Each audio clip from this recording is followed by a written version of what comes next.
Hello, this is Matt on the Moon Lambo channel. Liquidity is gonna dumb blow this whole market up. You know, as Chris Larson, co-founder of Ripple, once said, liquidity begets liquidity. Here's a headline from A&B Crypto, and oh Lord, crypto media, how I love you. I'm going to read it as it's written. XRP user devices solution for identifying net liquidity of coin. Now, of course, what they actually meant was not devices, but devises. Like with an S, not a C. But hey, it's crypto media, so we know the way this works. In case you haven't heard, if you're in crypto media, all you got to do is type up a draft of what you'd like to publish, and then instead of reading that and improving it and checking for errors, factual errors, spelling errors, sentence structure errors, stuff like that, instead of checking for that, just go ahead and upload that bitch, and don't worry about it. The fallout will be the fallout, and here we go. And so here's, sorry. I gotta give crypto media a hard time for that. It's just, you don't see this in real journalism. You really, not to this degree. It's every day there are constant mistakes. And it's not like these articles are even that long. Like, we're setting the bar pretty low here, right? This is not a terribly long article. Just read it and check your work. Sorry. I'm just saying, if it were my job, then I'd fact check it a little more. So anyway, I'm going to run through this. I've got another article from A&B Crypto titled XRP Ledger Transactions Hit All-Time High, Soars Past 4 million. Now, part of this had to do with what seems to have been an attack on the XRP ledger, which did nothing other than waste the money of those that were participating in it. That's what it seems like. So anyway, I'm going to be sharing that with you. But before we get any further, if you would please ever so delicately tap that like button. And if you're a fan of Ripple and XRP, you done came to the right spot, son or daughter. Go ahead and subscribe to the Moon Lambo channel so that you can leave a complete life. That's the only way to make sure that happens. So into this first piece here. Ripple and XRP have carved a niche in the traditional financial sector, with many institutions, including banks, showing a keen interest in using on-demand liquidity platform, which of course utilizes XRP, with Ripple introducing new corridors in Australia and soon will be opening a gateway to Brazil. The need for liquidity data becomes vital. A Twitter user @Tenatoshi, who actively shares details about XRP liquidity in various corridors, devised a solution for assessing the net liquidity of the digital asset. According to the data curated by the Twitter user, XRP liquidity saw a surge in August 2018 when the speculations of institutional investors onboarding were strong. And here's a tweet from Tenatoshi here. I've developed a new index to monitor market liquidity instead of simple trade volume. It enables us to assess net liquidity provision. With this index, I found a jump on XRP liquidity growth at August 2018. Might be consistent with the Q3 XRP report, institutional investors. It's an interesting metric to track, isn't it? According to the user, the data based on the trading volume of the coin provided insufficient information about its liquidity. The August 2018 hike was nearly invisible in the trading volume chart below, which is why it's interesting to contrast these two, isn't it? And if you're driving, don't worry about it, but it's just different metrics, and comparing one to the other looks dramatically different, I would say. The Twitter user noted that the market liquidity played a key role in XRP adoption as a bridge asset due to its ability to facilitate currency conversions. And here's a quote from Tenatoshi now. Traditionally, trading volume has been used to assess liquidity. However, it does not seem to work well, especially for crypto markets. And then the article continues. Due to the impact price appreciation and volatility have on trading volume, liquidity remained dormant in the chart. While the user's liquidity index extracted components of essential liquidity by makers and takers based on trade volume, the user explained his methodology in a tweet. And it reads as follows. Here I offer a new index that extracts a component of essential liquidity provided by market makers and takers based on trade volume. To compute it, the following historical data were used. Daily XRP prices, open, high, low, close, and volume in United States dollars for all. The method is based on an empirical assumption that trade volume can be expressed in terms of a function with variables. Number 1, a market price of asset. 2, sudden short-lived volume increase in response to pump and dump. 3, base volume independent from market environment like 1 and 2. And then the article continues, Tenatoshi's index aimed to measure base volume, or to put it in his terms, net liquidity, tied to essential liquidity that Ripple has been targeting. This could be used as an aid to measure the total XRP liquidity, especially with the low volatility of the XRP digital currency. Low volatility. See, that's all relative right there. The major challenge, according to Tenatoshi, was to eliminate spikes that appeared due to pump and dump schemes in the market to point at the base volume. Right, and then he tweeted this out. Besides, it's not clear whether the baseline, number 3, base volume, also keeps even during huge pump and dumps. In general, spikes in volume appear with large volatility because the more price moves, the more investors change their positions.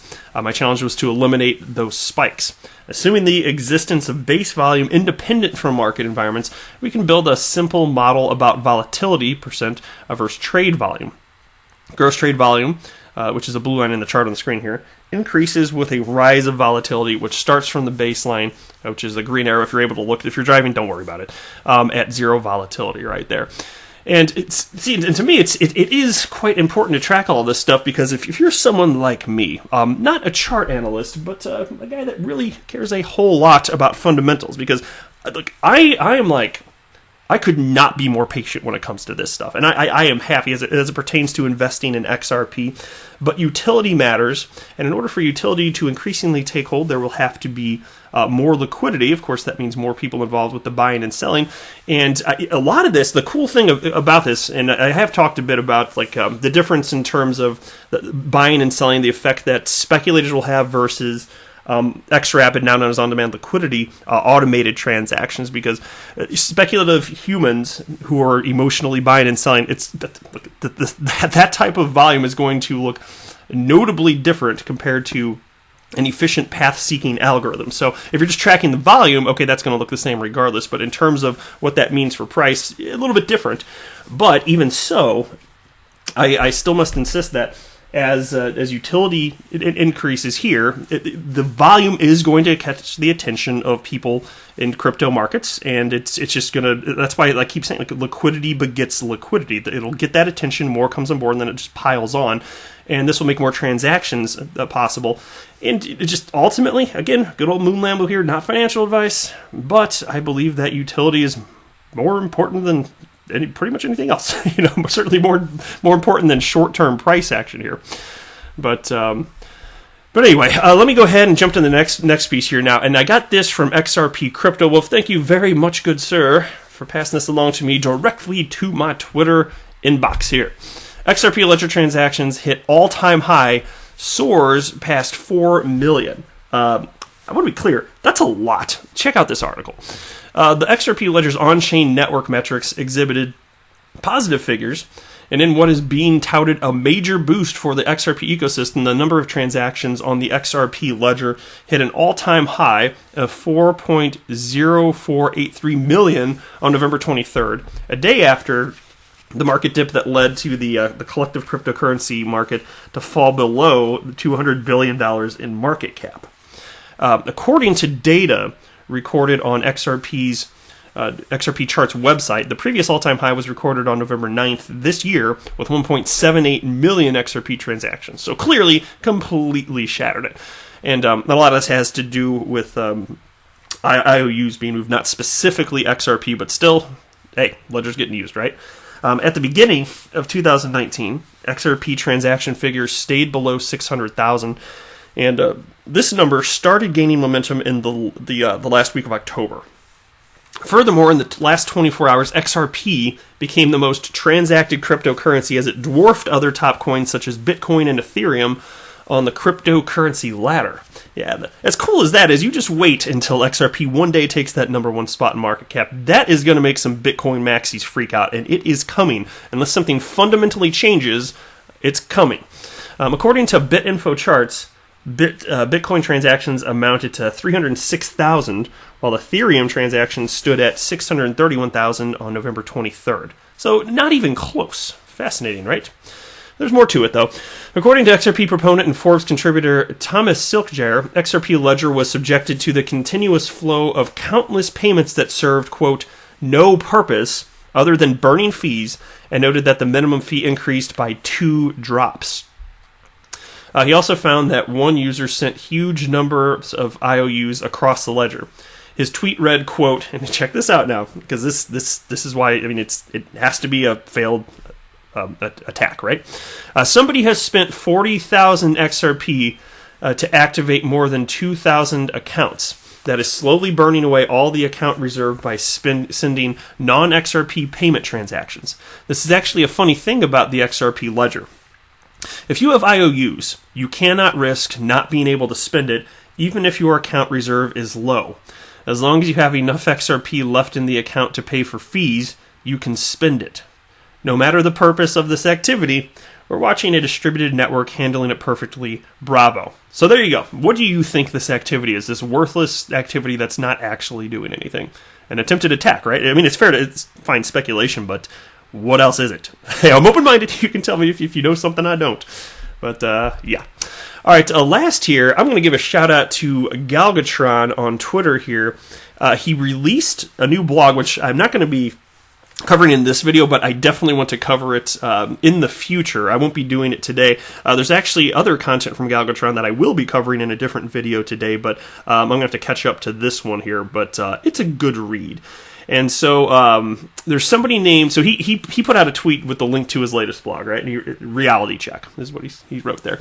And somebody named Matthew Pecorella wrote, "Thanks for this article. I'm trying to understand it completely. I'm very new to the crypto market and realize that I've been a little brainwashed by all the YouTube and Twitter hype."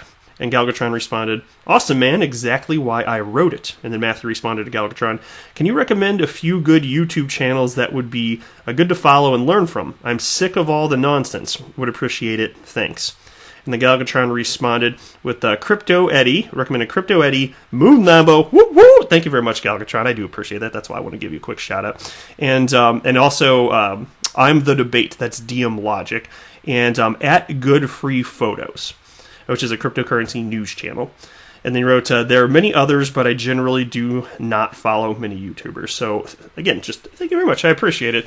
And I encourage you, if you have time, just go to galgatron.net. It's right at the top of the page if you have time. Awesome articles I will be talking about in the future, just not today. But that's it for this video. Thank you so much for watching. I am not a financial advisor. Do not buy or sell anything because of anything that I say or write. That would be a very, very, very bad idea. Until next time, to the moon, Lambo!